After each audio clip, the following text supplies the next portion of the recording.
और आज की उत्तराखंड की सबसे महत्वपूर्ण और बड़ी खबर यही है कि पुष्कर सिंह धामी उत्तराखंड के नए सीएम होंगे। पिछले कई दिनों से चले आ रहे सस्पेंस से आखिरकार पर्दा उठ चुका है। बीजेपी ने जिस चेहरे पर चुनाव जीता और लगातार दूसरी बार सत्ता हासिल की, आखिर हाईकमान ने उसी चेहरे पर अपनी मोहर लगाई है। पुष्कर सिंह धामी के सर पर सीएम का ताज पहना दिया गया है। केंद्रीय पर्यवेक्षक राजनाथ सिंह और मीनाक्षी लेखी की अगुवाई में देहरादून में, आपको बता दें कि विधानमंडल दल की बैठक के बाद राजनाथ सिंह ने सीएम पद के लिए धामी के नाम का ऐलान किया। अब सीएम धामी को विधानसभा की सदस्यता लेनी होगी, क्योंकि सीएम धामी ने उत्तराखंड में बीजेपी को 2/3 बहुमत से जीत तो दिलाई, लेकिन वो अपनी ही सीट नहीं बचा सके।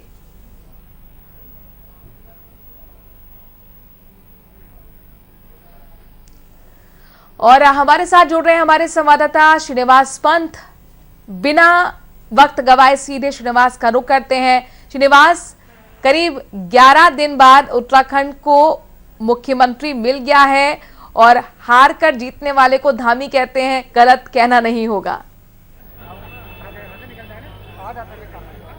बिल्कुल मनुराज, जिस तरीके से देखिए उत्तराखंड की जनता इंतजार कर रही थी, भारतीय जनता पार्टी के कार्यकर्ता इंतजार कर रहे थे, विधायक इंतजार कर रहे थे कि आखिरकार उनका नेता सदन कौन होगा, प्रदेश का अगला मुख्यमंत्री कौन होगा। बाकायदा मंथन चल रहा था, दिल्ली से पर्यवेक्षक नियुक्त होते हैं, केंद्रीय रक्षा मंत्री राजनाथ सिंह पर्यवेक्षक बनते हैं, उसके बाद मीनाक्षी लेखी जो विदेश राज्य मंत्री हैं उनको बाकायदा सह पर्यवेक्षक की जिम्मेदारी मिलती है। आज कुछ देर पहले भारतीय जनता पार्टी के प्रदेश मुख्यालय में, जहां मैं इस वक्त मौजूद हूं, सबसे पहले ये तस्वीरें दिखाता हूं और साथ ही साथ आपको ये बताने का प्रयास करूंगा कि उत्तराखंड के 12वें मुख्यमंत्री पुष्कर सिंह धामी होंगे। पुष्कर सिंह धामी को विधानमंडल दल की बैठक में बाकायदा विधायकों ने अपना नेता चुन लिया है। पर्यवेक्षकों की मौजूदगी में सभी विधायकों ने एक नाम पर रायशुमारी की है, वो नाम है पुष्कर सिंह धामी। पुष्कर सिंह धामी जो अपना चुनाव खटीमा विधानसभा सीट से हार चुके थे, लेकिन भारतीय जनता पार्टी बकायदा 47 सीट लेकर के प्रचंड बहुमत में उत्तराखंड में आ चुकी है। लेकिन उत्तराखंड में आने के साथ साथ मुख्यमंत्री के चेहरे को लेकर, मुख्यमंत्री के पद को लेकर, मुख्यमंत्री की उम्मीदवारी को लेकर लगातार सस्पेंस बरकरार था कि आखिरकार कौन होगा। क्या विधायकों में से ही चुना जाएगा या सांसदों में से मौका दिया जाएगा या फिर पुष्कर सिंह धामी को मौका मिलेगा। हम लगातार कह रहे थे कि पुष्कर सिंह धामी के चेहरे पर चुनाव लड़ा गया है। 60 सीटों को जीतने का लक्ष्य केंद्रीय आलाकमान ने निर्धारित किया था और बाकायदा 47 सीट जीत करके पुष्कर सिंह धामी की जो वाहवाही थी, हालांकि वो चुनाव हार गए थे, लेकिन उसके बाद भी कयास लगाए जा रहे थे कि पुष्कर सिंह धामी हो सकते हैं, लेकिन संभावित नाम भी सामने आ रहे थे। लेकिन क्योंकि भारतीय जनता पार्टी का एक ट्रैक रहा है, भारतीय जनता पार्टी में केंद्रीय आलाकमान से तय होकर के विधायकों की रायशुमारी पर सहमति बनती है, इसलिए वो खबरें लीक नहीं होती है। लेकिन जिस प्रकार से बाकायदा भारतीय जनता पार्टी के प्रदेश मुख्यालय में ये तस्वीरें, ये आतिशबाजी, ये तमाम जो तस्वीरें निकलकर सामने आई, ये बताने के लिए काफी है कि अब सबके मन में जो उहापोह थी, जो कश्मकश थी, वो खत्म हो गई है मनुराज, क्योंकि उत्तराखंड के 12वें मुख्यमंत्री पुष्कर सिंह धामी बनने जा रहे हैं। अब बात करते हैं दूसरे पैटर्न की, तो दूसरा पैटर्न होगा अब प्रदेश अध्यक्ष और कार्यवाहक मुख्यमंत्री जो वर्तमान में है पुष्कर सिंह धामी, अब वो मुख्यमंत्री के रूप में विधानसभा विधायकों के तौर पर विधान मंडल की जो बैठक हुई है उसमें नेता सदन चुन लिए गए हैं।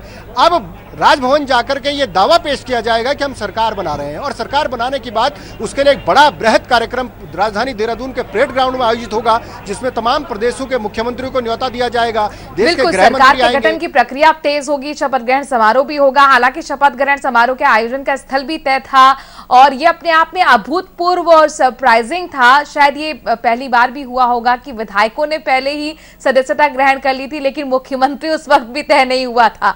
बहरहाल अब मुख्यमंत्री, चूंकि पुष्कर सिंह धामी के नाम पर ही मोहर लग चुकी है, आपसे मैं ये समझना चाहूंगी, चूंकि लगातार हम 11 दिन से इन चीजों को लेकर चर्चा कर रहे थे, दावेदारों में कौन आगे है और कौन हाईकमान के मन में उतर सकता है, उनके दिल में उतर सकता है। एक हारे हुए कैंडिडेट को सत्ता की चाबी देना, यह अपने आप में बहुत बोल्ड डिसीजन कहा जा सकता है। आखिरकार हारने के बावजूद भी कैसे हाईकमान का दिल जीतने में कामयाब रहे पुष्कर सिंह धामी, इसके पीछे क्या कारण आप श्रीनिवास समझते हैं? बिल्कुल, देखिए मनुराज, यही सबसे बड़ा यक्ष प्रश्न है कि हारे हुए कैंडिडेट को मुख्यमंत्री बनाना, और यही भारतीय जनता पार्टी की परिपाटी रही है। खासतौर पर अमित शाह और नरेंद्र मोदी की यही परिपाटी रही है। उन्होंने जो भी डिसीजन अभी तक लिए वो चौंकाने वाले डिसीजन रहे हैं। यानी आप इस बात का अंदाजा इससे लगा सकते हैं कि पुष्कर सिंह धामी भले ही चुनाव हार गए हैं, लेकिन वो कप्तान बरकरार थे और उन्होंने अपनी टीम को मैच जिताया है, और आज उसका उनको पारितोषिक के तौर पर मुख्यमंत्री के रूप में उनके नाम का ऐलान कर दिया गया। अब उस समीकरण की बात करते हैं कि ऐसे क्या फैक्टर थे जो भारतीय जनता पार्टी के केंद्रीय आलाकमान ने या विधायकों ने पुष्कर सिंह धामी पर अपनी मुहर लगाई है। सबसे बड़ा समीकरण था कि प्रचंड बहुमत लाने के लिए जिस चेहरे को मैदान में ले जाया गया था, यानी चुनाव में ले जाया गया था, वो पुष्कर धामी का चेहरा था। पुष्कर सिंह धामी ने मौजूदा भारतीय जनता पार्टी की सरकार द्वारा लिए गए फैसलों से जो जनता के बीच में अविश्वास पैदा हो गया था, उसको कहीं ना कहीं कम करने का काम किया है। और यही कारण रहा है कि जो एंटी इनकम्बेंसी फैक्टर था वो कारगर साबित नहीं हुआ, बजाय मोदी इंपैक्ट अंडर करंट नजर आया और महिलाओं ने बढ़ चढ़कर वोट दिया। इसीलिए 47 जो विधायक हैं वो भारतीय जनता पार्टी के जीत कर आ गए। और विधायकों ने सबसे पहले कैलाश गैतोड़ी, चंपावत के विधायक, उन्होंने पुष्कर सिंह धामी को मुख्यमंत्री बनाने की पैरवी कर डाली, कहा कि मैं सीट छोड़ने को तैयार हूं। निर्दलीयों ने कहा हम सीट छोड़ने को तैयार है। भारतीय जनता पार्टी में एक के बाद एक नेता उनके लिए सीट छोड़ने के लिए तैयार रहा है। यही कारण है कि जो जनता के बीच में विश्वास बनाया है, उसी विश्वास को कामयाब करने में केंद्रीय आलाकमान चाहे समर्थक को पुष्कर सिंह धामी के या फिर खुद पुष्कर सिंह धामी हो, वो लगातार यही दलील देते रहे कि मेरे नेतृत्व में ही चुनाव लड़ा गया और अपने आप में इतिहास बना है उत्तराखंड में कि कोई सरकार रिपीट हुई है, वो भी इतनी बड़े बहुमत के साथ। वक्त उन्हें कम मिला, वो ये भी कहते रहे कि 6 महीने का ही वक्त मिला, लेकिन उसमें मैंने अपने कामों को आगे बढ़ाने का ही काम किया है और यही वजह रही कि मैं अपनी विधानसभा में ज्यादा नहीं जा पाया, जो एक हार का कारण भी बना है। बहरहाल अब ये क्लियर हो चुका है कि पुष्कर सिंह धामी उत्तराखंड के मुख्यमंत्री होंगे, लेकिन आगे की अगर हम उनकी जिम्मेदारी की बात करते हैं या चुनौती की बात करते हैं, चूंकि राह आसान नहीं है। 2024 के समीकरण को ध्यान में रखते ही पुष्कर सिंह धामी को यह कमान दी गई होगी। श्रीनिवास,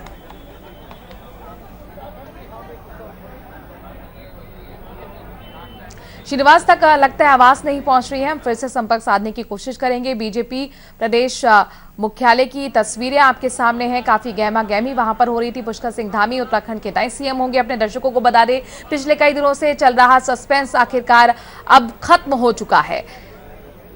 श्रीनिवास, क्या आपको आवाज मिल रही है?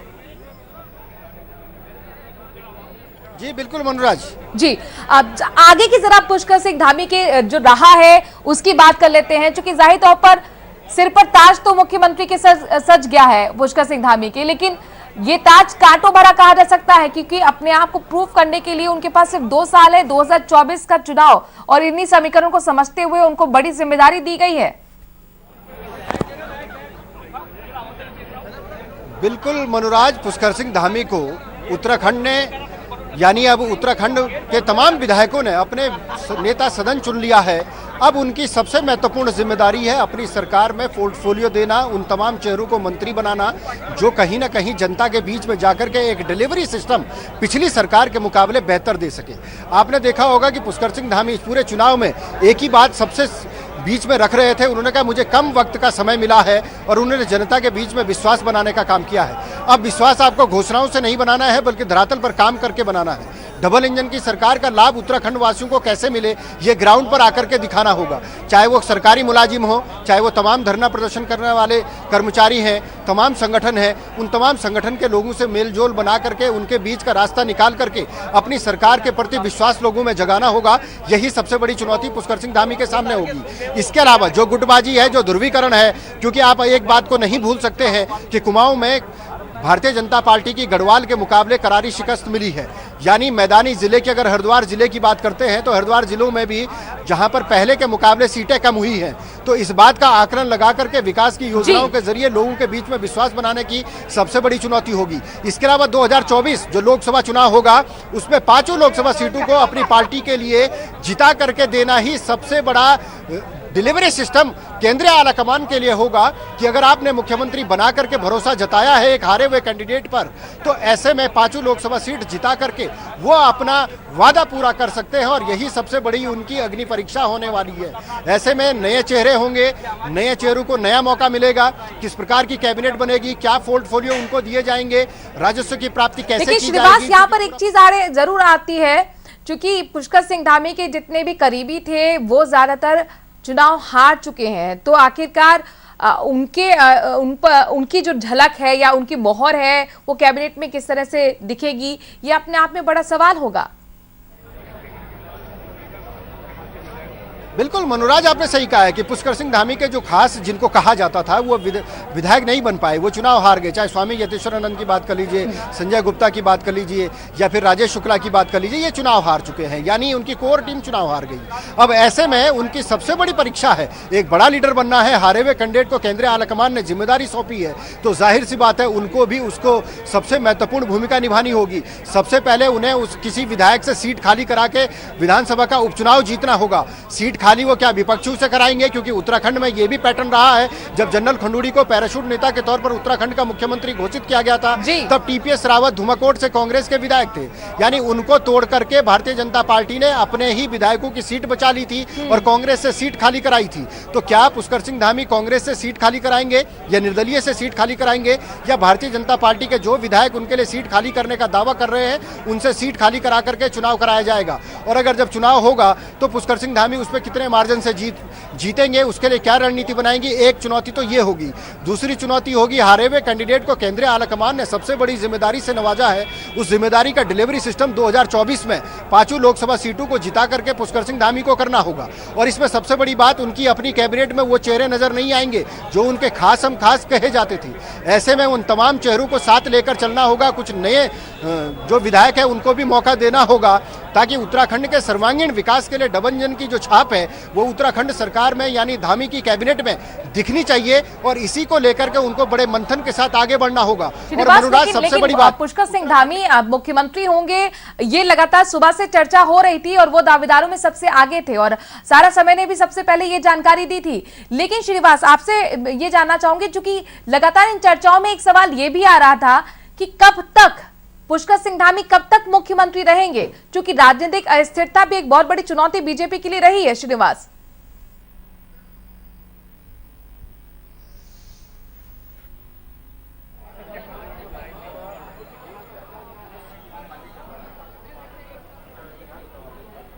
श्रीनिवास, आवाज आप तक मिल रही है? श्रीनिवास का रुख करेंगे। इस वक्त की बड़ी खबर, उत्तराखंड के नए मुख्यमंत्री के नाम का ऐलान हो गया है। पुष्कर सिंह धामी पर भरोसा हाईकमान ने जताया है। विधानमंडल दल की जब बैठक हुई तो उसमें राजनाथ सिंह ने पुष्कर सिंह धामी के नाम का ऐलान किया है। तो यानी कुल मिलाकर सर पर कांटों भरा ताज पुष्कर सिंह धामी के है, रहा आसान नहीं है, चूंकि उनके जो करीबी थे वो चुनाव हार गए हैं। तो कैबिनेट किस तरह की होगी, सरकार का गठन, रूपरेखा 2024 से पहले कामों के जरिए जवाब देना होगा। चूंकि एक हारे हुए कैंडिडेट को सत्ता सौंपी गई है तो जाहिर तौर पर गुटबाजी भी होगी और सबको साथ लेने की एक बड़ी चुनौती भी उनके सामने होगी। श्रीनिवास, हम यही समझने की कोशिश कर रहे हैं, चूंकि अगर पुराने फैसले बीजेपी के हम देखते हैं, हिमाचल में आप देख लीजिए, धूमल के नाम पर चुनाव लड़ा गया था, लेकिन धूमल जब चुनाव हार गए तो जयराम ठाकुर को वहां पर मुख्यमंत्री बनाया गया बजाय धूमल के। पश्चिम बंगाल में ही हाल में हमने देखा था श्रीनिवास की, पश्चिम बंगाल में जब ममता बनर्जी हार गई थी और जब वो मुख्यमंत्री की शपथ लेती हैं तो वहां पर बीजेपी की तरफ से ही क्वेश्चन उठाया जाता है कि ये एक जनमत का आदर नहीं अनादर है। तो अपने फैसले को फिर कैसे जस्टिफाई करेगी बीजेपी? श्रीनिवास, मनोराज, आपका सवाल दोबारा सुनना चाहूंगा। जी श्रीनिवास, मेरा ये कहना है कि अगर पहले के फैसले बीजेपी के देखते हैं तो आज के फैसले से बिल्कुल उलट रहे हैं। क्योंकि हिमाचल प्रदेश पड़ोसी राज्य, पहाड़ी राज्य, वहां पर धूमल के नाम पे चुनाव लड़ा गया था, धूमल हार गए, जयराम ठाकुर को बनाया गया। पार्टी के प्रदेश मुख्यालय में मौजूद हूँ, तमाम लगातार हम चर्चा कर रहे हैं जिस प्रकार से पुष्कर सिंह धामी को जिम्मेदारी दी गई है। अब दोहरी चुनौती उनके सामने है, अपनी कैबिनेट को विस्तार करना, तमाम चेहरों को मौका देना और जो डिलीवरी सिस्टम है उसको 2024 में 5 लोकसभा सीट जिता करके देना। मधु भट्ट है, वरिष्ठ प्रवक्ता है, उनसे जानने की कोशिश करेंगे कि वो क्या कुछ कहते हैं, किस तरीके। सबसे पहले आपका स्वागत और बधाई आपको, आखिरकार नेता आप लोगों को मिल गया। जी बिल्कुल, हमको नेता मिल गया। सरकार हमारी प्रचंड बहुमत से भारतीय जनता पार्टी की बनी है और हमारे लगभग सारे ही विधायक जीत कर आए हैं। और मैं विशेष करके उत्तराखंड की मातृ शक्ति का धन्यवाद करती हूं, जिन्होंने हम पर एक तरफा एक तरफा हम पर विश्वास व्यक्त किया है। साथ में आज विधानमंडल की जो है वो बैठक हुई और उसमें सर्वसम्मति से नेता चुना गया। उसमें माननीय पुष्कर सिंह धामी जी को चुना गया। ये हम सब के लिए खुशी की बात है। उत्तराखंड में एक बार पुनः सरकार बनने जा रही है और आगे भी जो विकास के जो कार्य और तेज गति से और होने वाले हैं और उत्तराखंड का चहुमुखी विकास होने वाला है। युवा शक्ति के ऊपर ये जिम्मेदारी दी गई है। मैं धन्यवाद करती हूँ माननीय अपने प्रधानमंत्री मोदी जी का, जिन्होंने एक बार पुनः युवा शक्ति पर अपना विश्वास व्यक्त किया है, और अपनी पूरी भारतीय जनता पार्टी का तो धन्यवाद। ये बताइए, जिस तरीके से प्रधानमंत्री और अमित शाह जाने जाते हैं चौंकाने वाले फैसले के लिए, हारे हुए कैंडिडेट को जिम्मेदारी देना, तमाम विधायकों के अंदर एक नजीर पेश करना कि अगर कप्तान सही हो और मैच हार भी गया हो लेकिन पूरी पार्टी मैच जीत गई हो तो उसको एक मौका मिलना चाहिए। क्या आपको लगता है 2024 में इसका सीधा लाभ मिलना चाहिए या धामी को देना चाहिए 5 लोकसभा सीट जिता करके? जी बिल्कुल, निश्चित रूप से। देखिए, हमारी सरकार को, जो केंद्र की सरकार हो चाहे हमारी राज्य की सरकार हो, रात दिन मतलब जो विकास के कार्य हैं वो काम कर रही है। देखिए, कोरोना काल के कारण थोड़ा कहीं अवरुद्ध अगर कोई कार्य हो गए थे तो उनको अब तेजी गति के साथ किया जाएगा और मुझे लगता है उत्तराखंड का बहुत मुखी विकास होगा। माननीय प्रधानमंत्री जी जब स्वयं यहाँ पर आए थे तो उन्होंने कहा था कि मैं इस उत्तराखंड राज्य का इसकी तस्वीर बदलना चाहता हूँ। तो मुझे लगता है ये बिल्कुल वही बात सत्य साबित हो रही है कि इसकी तस्वीर बदलने वाली है। अच्छा, उत्तराखंड के जितने भी मुख्यमंत्री रहे हैं, मुख्यमंत्री जब फ्लॉप हुए, बिल्कुल श्रीनिवास, यहाँ पर बड़ी जिम्मेदारी पुष्कर सिंह धामी के कंधों पर। आखिरकार चूंकि विकास का जो सपना प्रधानमंत्री नरेंद्र मोदी ने देखा है उससे जुड़ी हुई तमाम योजनाओं को धरातल पर लाना होगा 2024 के चुनाव से पहले। शुक्रिया श्रीनिवास तमाम जानकारी हम तक पहुंचाने के लिए। तो उत्तराखंड की आज की बड़ी खबर यही है कि उत्तराखंड के मुख्यमंत्री पुष्कर सिंह धामी होंगे। एक छोटे से ब्रेक के लिए यहां पर रुक रहे हैं, जल्द हाजिर होते हैं।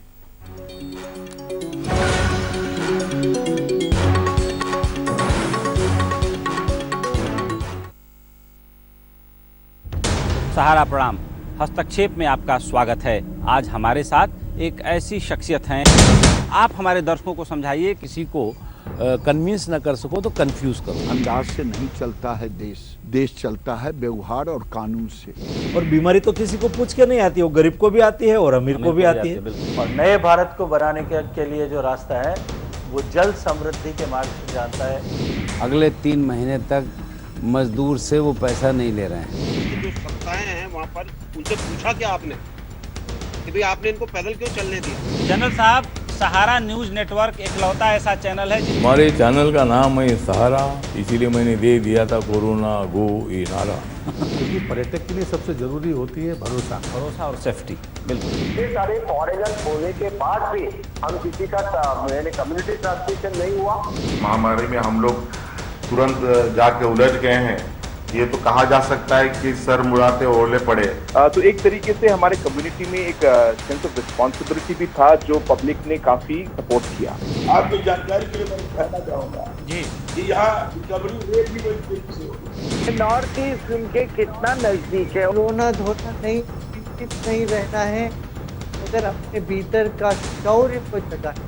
यह कोई दैवी आपदा है, प्रकृति नाराज है या इंसान की कोई बड़ी भूल है? मैं जो देख रहा हूँ ये प्रकृति का एक संकेत है।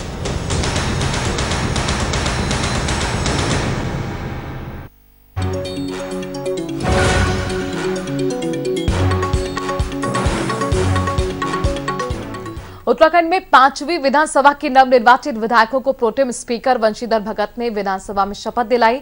सबसे पहले हरिद्वार ग्रामीण से जीती कांग्रेस विधायक अनुपमा रावत ने शपथ ली। बीजेपी विधायक ऋतु खंडूरी और सतपाल महाराज ने संस्कृत में शपथ ली, जबकि बीजेपी के विधायक किशोर उपाध्याय ने गढ़वाली में शपथ ली। आपको बता दें कि 5वीं विधानसभा में 47 विधायक बीजेपी के हैं, 19 विधायक कांग्रेस के हैं, जबकि बीएसपी के 2 और 2 निर्दलीय प्रत्याशी चुनाव जीते हैं।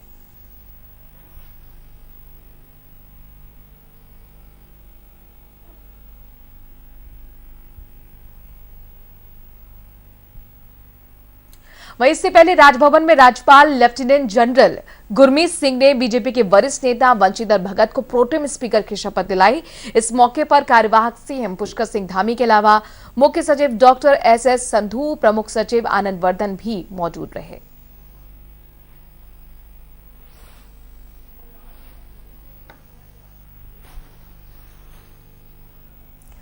उत्तराखंड की 5वीं विधानसभा में बहुगुणा और खंडूरी परिवार की तीसरी पीढ़ी अपना प्रतिनिधित्व कर रही है। सितारगंज से सौरभ बहुगुणा जीते हैं तो कोटद्वार से ऋतु खंडूरी जीती हैं। पूर्व मुख्यमंत्री विजय बहुगुणा के बेटे की जीत से फूले नहीं समा रहे हैं। सारा समय के एसोसिएट एडिटर ज्योत्सना ने सौरभ बहुगुणा और ऋतु बहुगुणा से बातचीत की है और उनके भविष्य की योजनाओं के बारे में जानकारी लेने की कोशिश की। आप भी सुनिए ऋतु खंडूरी ने और सौरभ बहुगुणा ने क्या कुछ कहा है। इस समय हमारे साथ सितारगंज से दूसरी बार विधानसभा में पहुंचे हुए सौरभ बहुगुणा जी हैं और सबसे बड़ी बात कि सौरभ बहुगुणा पूर्व मुख्यमंत्री विजय बहुगुणा जी के बेटे हैं, यानी कि तीसरी पीढ़ी अब राजनीति में सक्रिय हो गई है। बहुगुणा जी, सबसे पहले आपसे ही शुरुआत करती हूँ। आप मैडम के साथ यहाँ पर खास तौर पर आए सौरभ की ओर देखने के लिए, कैसा लगता है जब तीसरी पीढ़ी इतनी सक्रिय है? नहीं, वो तो सबकी देखने आए, जो इस तरफ बैठे वो भी मित्र हैं, जो उस तरफ बैठे वो भी मित्र हैं, सबके साथ मिलकर राजनीति करी और खुशी की बात है कि सौरभ दोबारा जीते हैं। ये जनता का आभार है उत्तराखंड का कि उन्होंने मोदी जी में विश्वास रखा, पार्टी की नीतियों में विश्वास रखा और पूरे प्रदेश में प्रचंड बहुमत से सरकार आई, जो मैंने पहले कहा था जब मैं चुनाव घूम रहा था। अब हम सबका कर्तव्य धर्म है कि जो नए मुख्यमंत्री की घोषणा हो जाएगी कि जो हमने अपना संकल्प पत्र जारी किया था चुनाव के पहले, उस संकल्प पत्र को धरातल पे उतारें और विकास करें। बिल्कुल, बड़ी जिम्मेदारी में भी है। कैसे देखते हैं आपकी बीजेपी को प्रचंड बहुमत भी मिल गया है, आगे किस तरीके से चीजें जाएंगी? ये बिल्कुल, मैं बीच में ही रोक रही हूँ कि परिवार की एक अन्य मैं कितना सुरक्षित हूँ, देखो वादा है।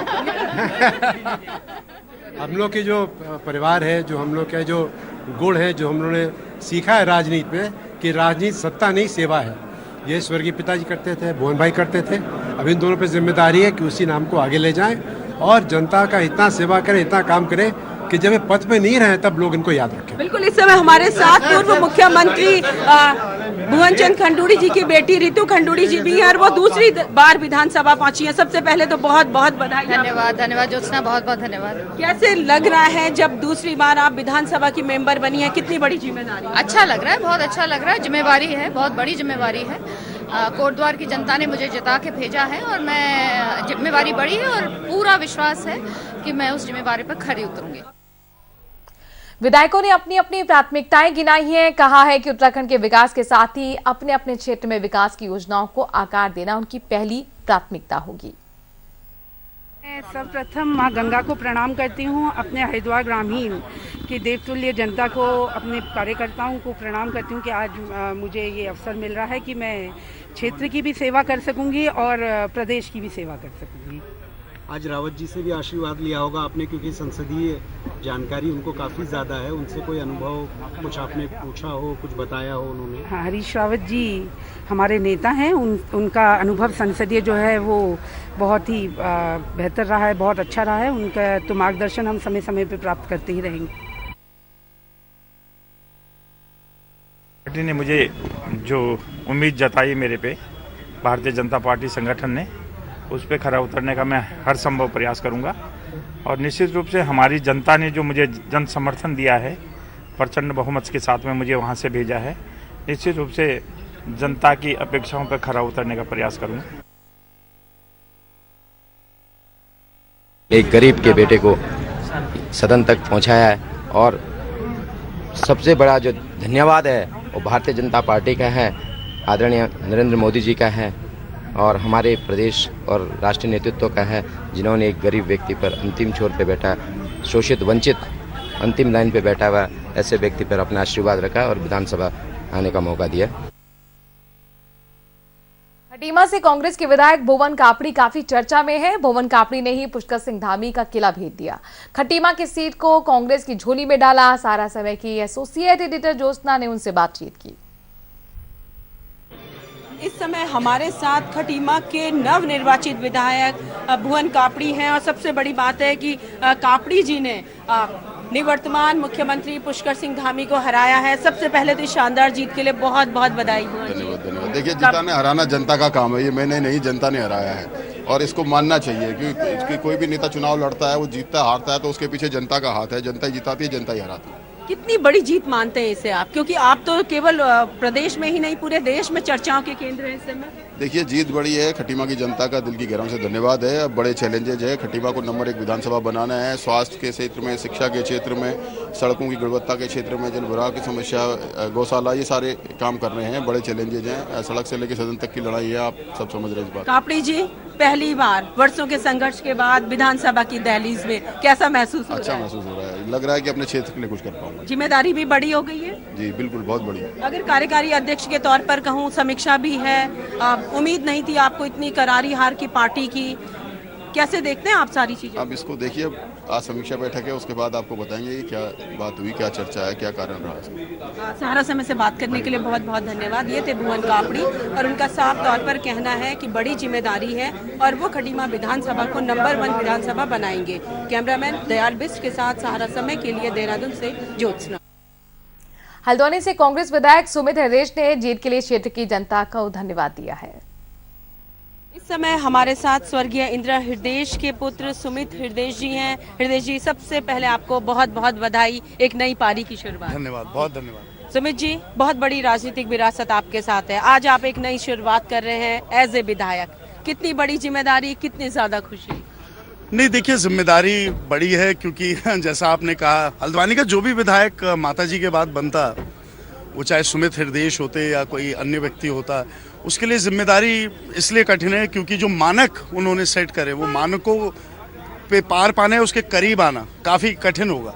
लेकिन मेरी आशा यही है कि उनके बताए हुए जो देखिए रास्ते हैं, राजनीतिक सामाजिक कौशल जो उन्होंने अर्जित कराए थे कठोर परिश्रमों के साथ, इन परिश्रमों में मैं उनके पद चिन्हों पर चल पाया, तो मैं अपना बहुत बड़ा सौभाग्य मानूंगा। सुमित जी, आप जब विधायक नहीं थे, राजनीति में सक्रिय जरूर थे, माता जी का आशीर्वाद और एक किस्म से अम्ब्रेला के तौर पर वो रहती थी, आप युवाओं के लिए बड़े सक्रिय रहते थे। अब संवैधानिक पद है, एक अधिकार भी मिला है, किस तरीके की सोच रखते हैं? नहीं, सोच तो देखिए, जो क्षेत्र का विकास है, जो हल्द्वानी, देखिए हल्द्वानी कभी विकास का मोहताज नहीं रहा। विकास का जो अद्भुत परिचय उनकी वजह से वहाँ पे रहा, उस परिचय को और वो जो परचम है विकास का, उसको आगे बढ़ाने के लिए संकल्पित हैं। तो ईश्वर से प्रार्थना करते हैं कि इतनी शक्ति मिले कि उनके बताए हुए रास्तों पे हम चल सकें। पहले खबरों में आगे बढ़ते हैं।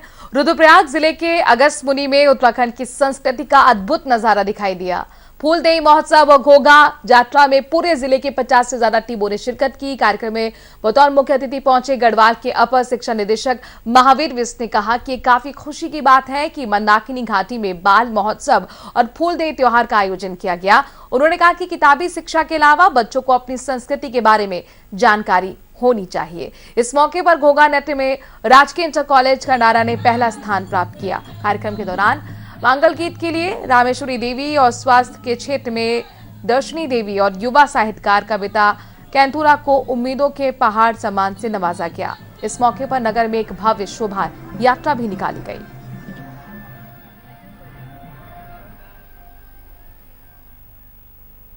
नैनीताल में पर्यटकों की भारी भीड़ जुट रही है। मॉल रोड पर पर्यटक ठंडे मौसम का आनंद ले रहे हैं। पर्यटकों से जब सहारा समय की टीम ने बात की तो उन्होंने कहा कि नैनीताल सबसे अच्छा लगता है उन्हें। जब भी उन्हें समय मिलता है वो नैनीताल घूमने निकल पड़ते हैं। वक्त छोटे से ब्रेक का है। उत्तराखंड की खबरों में इतना ही। देखते रहिए सहारा समय।